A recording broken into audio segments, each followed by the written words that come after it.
할렐루야. 월요일 새벽에 오신 우리 성도님들을 환영 축복합니다. 우리 서로 인사하시겠습니다. 반갑습니다. 어제 파더스데이를 보냈는데 마더스데이보다는 좀 덜 신나는 것 같아요. 그죠? 조용하게들 보낸 것 같아요. 그러나 좋은 날인 것 같아요. 왜냐하면 감사하고 기억하는 것은 참 하나님 앞에서 합당한 자세고, 오늘 내가 존재하는 것을 알도록 해주는 것이니까요. 우리는 잘 모르죠. 우리 어머니 아버지가 우리를 어떻게 키웠는지 기억이 별로 없으니까. 그러나 모든 사랑과 희생을 다 쏟아서 우리를 여기까지 오게 한 그런 부모님의 희생이 있었습니다. 요즘에 손주들 키우는 거 보니까 이게 보통 일이 아닌 걸 봅니다. 허리가 끊어지도록, 어떤 경우에는 아기가 안 자니까 밤새도록 앉아서 안고 나를 꼬박 새는 날들도 있는 것 같고, 그런 것 같아요. 이 한 사람이 이 땅에 생존하기까지는 부모의 대단한 사랑과 희생이 투자되고 또 쏟아졌기 때문에 가능하게 된 것이죠. 그래서 우리는 늘 우리의 뿌리를 알아야 됩니다. 우리 뿌리는 부모님들이죠. 근데 기독교 신앙의 뿌리가 있습니다.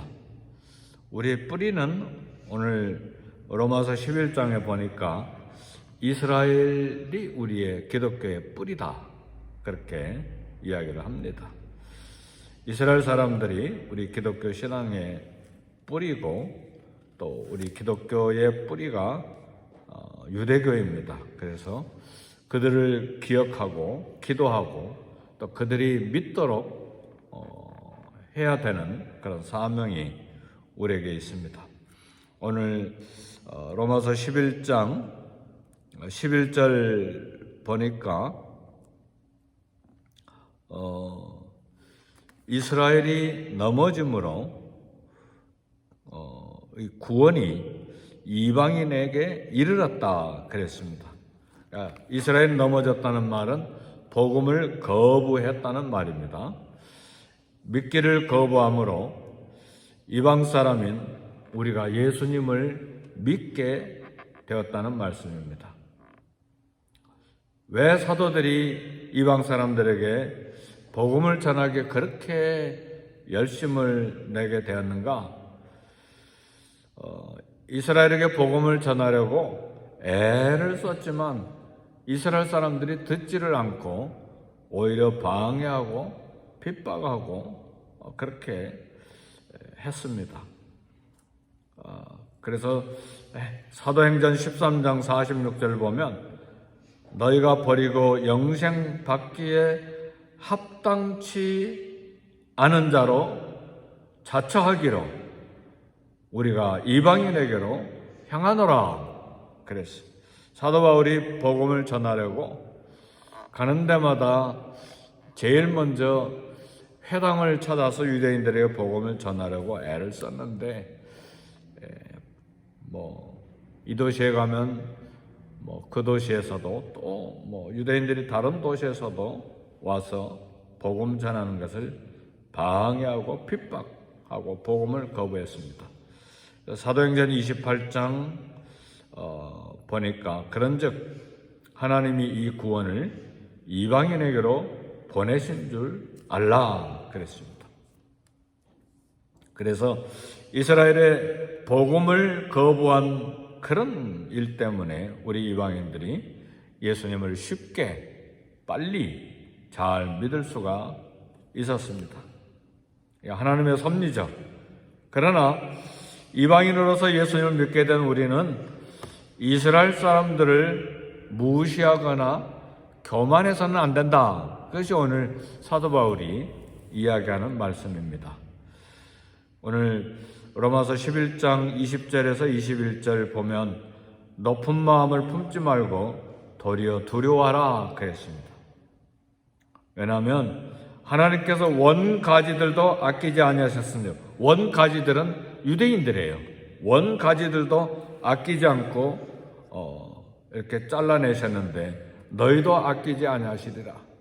그러니까 이스라엘 사람들이 복음을 거부하고 이렇게 교만했기 때문에 이 원가지들, 유대인들을 아끼지 아니하시고 이렇게 버리셨는데, 너희들이 교만해? 그러면 원가지들도 아끼지 않았는데 이 접붙임 받은 가지들은 하물며 더 아끼지 아니하시리라.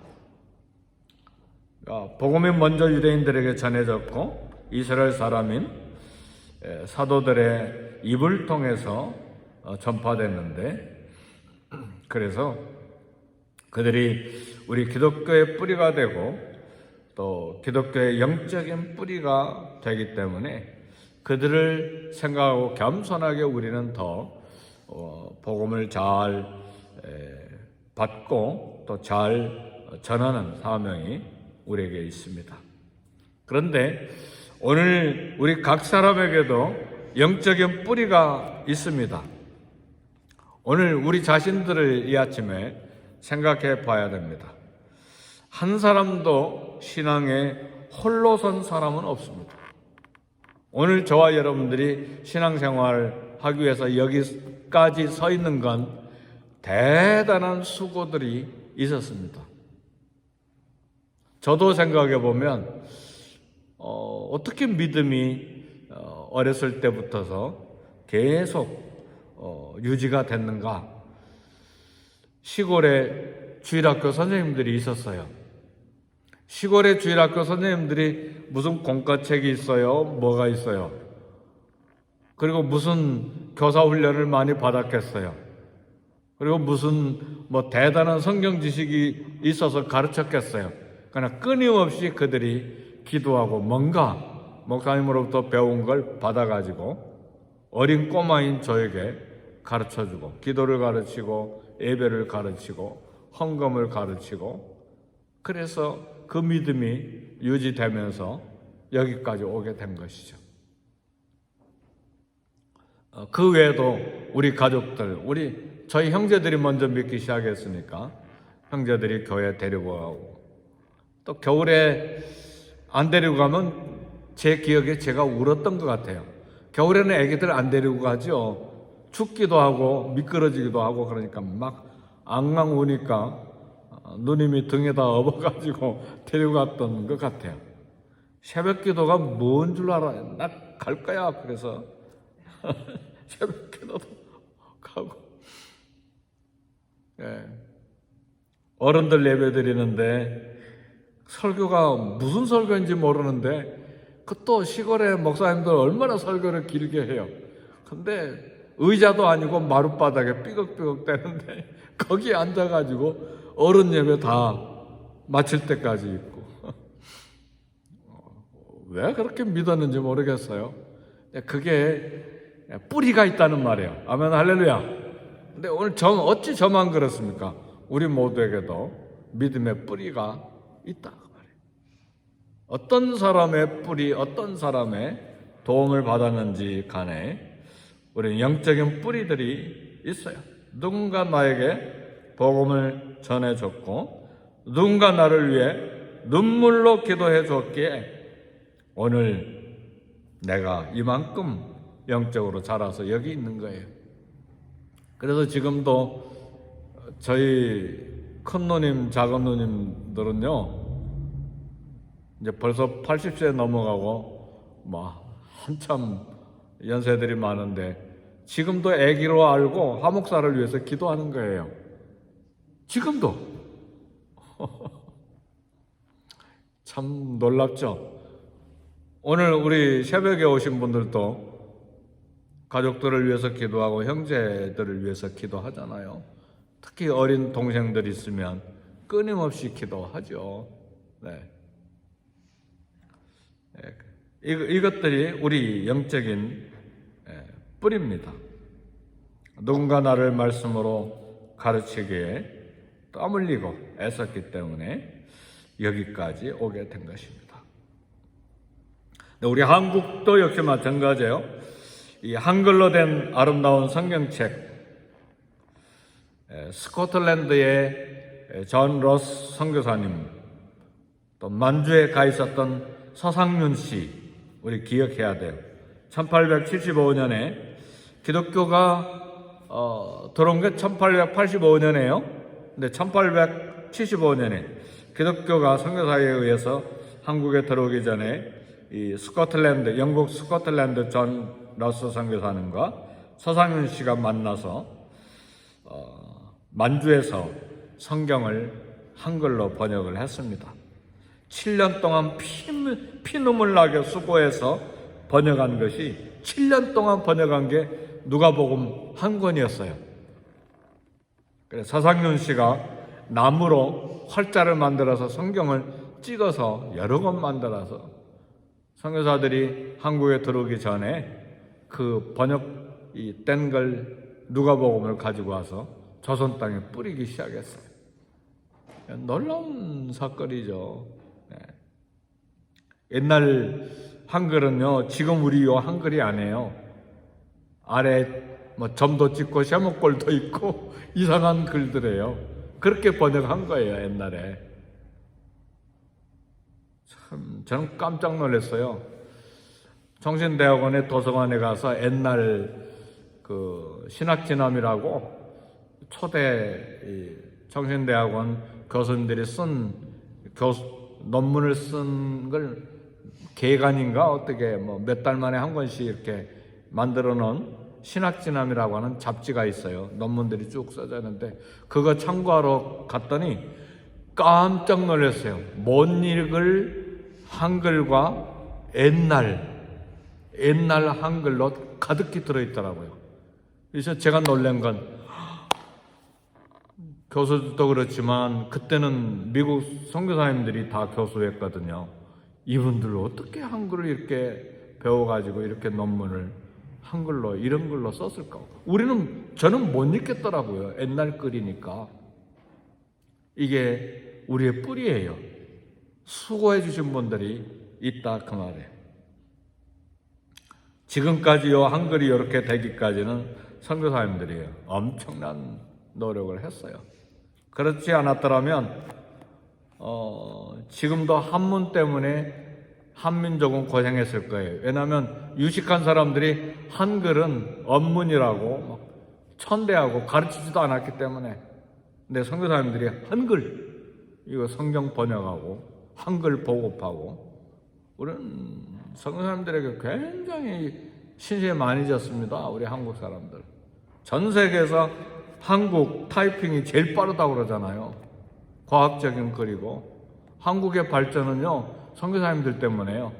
그 중에 하나가 한글입니다. 얼마나 쉽게 이 좋은 글자를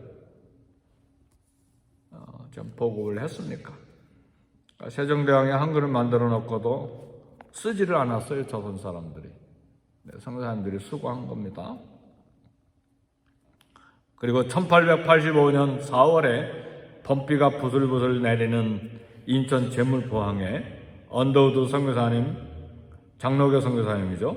감리교 아펜셀러 선교사님이 들어오실 때 일본에서 이수정이 마가복음을 번역했는데 언더우드 아펜셀러 선교사님들이 선교사로서 조선 땅에 도착하기 전에 마가복음을 들고 왔어요. 이 인쇄된 마가복음을 여러 권을 들고 들어왔어요. 사랑하는 성도 여러분, 여러분의 신앙의 뿌리는 누구입니까? 감사하고 있습니까?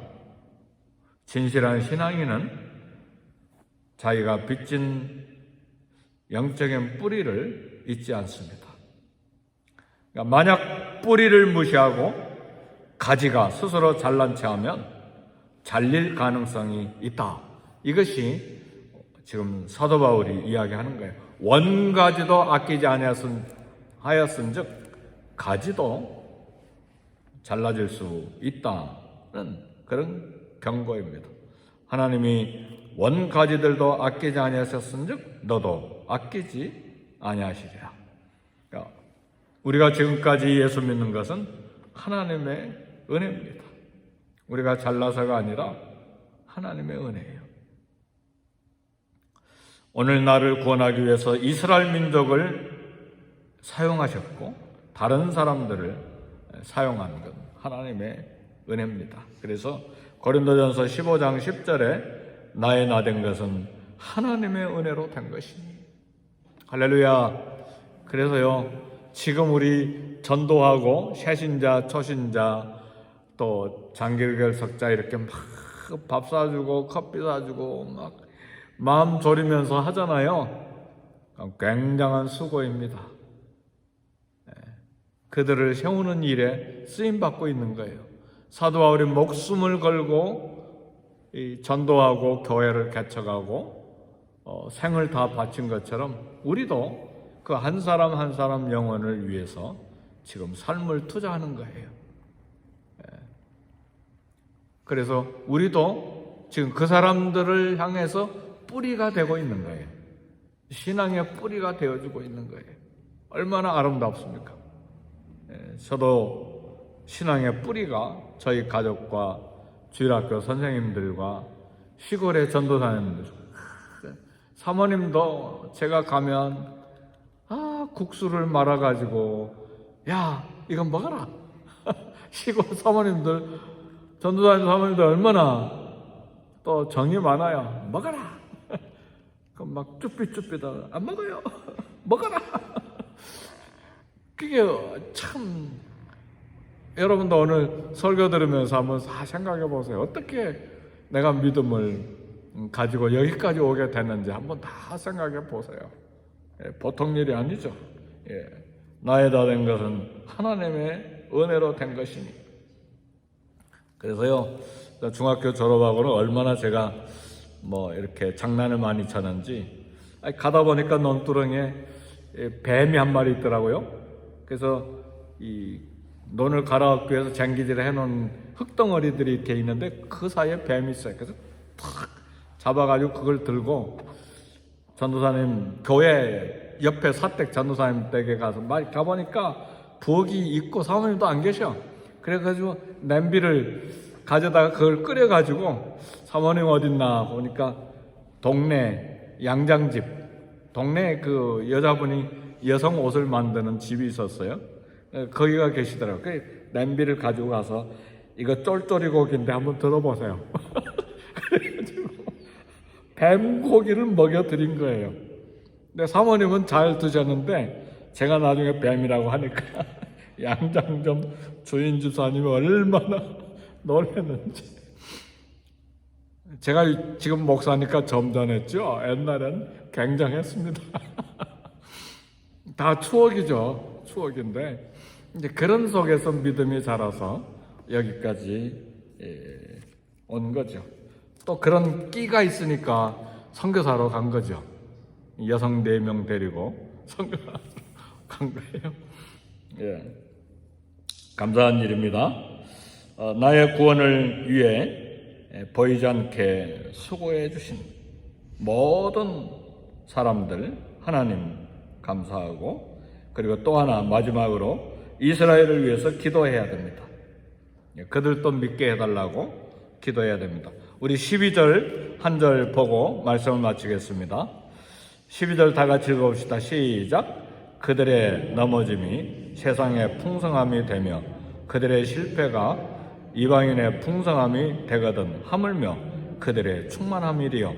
그러니까 그들이 넘어짐, 그들의 실패가 복음을 거부했는데 그 결과로 이방인들이 풍성해지고 이방인들이 예수님을 믿게 되고 영적인 부유함이 되는데 그들의 충만함이리요. 그 말은 유대인들이 예수님을 믿게 되면 온 세상이 얼마나 더 풍성해지고 영광으로 가득 차겠느냐 그 말이죠.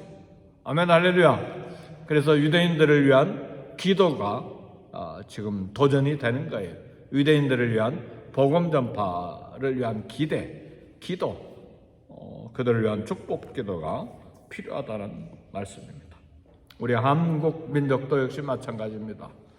남북한이 함께 예수님 믿고 함께 복음을 전한다면 얼마나 복이 되겠습니까? 남한 땅이 교회가 급하게 성장하게 된 건 이북에서 내려오는 성도들과 이북에서 내려오는 목사님들 덕분입니다. 믿습니까? 김창현 목사님, 어떻게 김창현 목사님 뿐이에요. 막 수많은 목사님들이 막 낙동강 아래 막 부산으로 내려가고 다 그래서 이북 때문에 남한 땅에 복음이 왕창 전파된 것입니다. 그래서 우리는 이북에 복음의 빛이 있어요. 빛이 있다고요. 그래서 북한도 믿고 돌아올 수 있도록 우리는 함께 기도해야 됩니다. 우리를 위한 신앙의 뿌리들이 이처럼 역사 속에서 있으므로 이스라엘도 생각하고 복음을 전해준, 그리고 우리가 여기까지 신앙생활을 하도록 우리를 위해 기도해 주신 사람들, 또 하나님의 은혜를 기억하고 복음 전파를 위한 우리의 헌신이 계속되기를 주의 이름으로 축복합니다. 기도하겠습니다.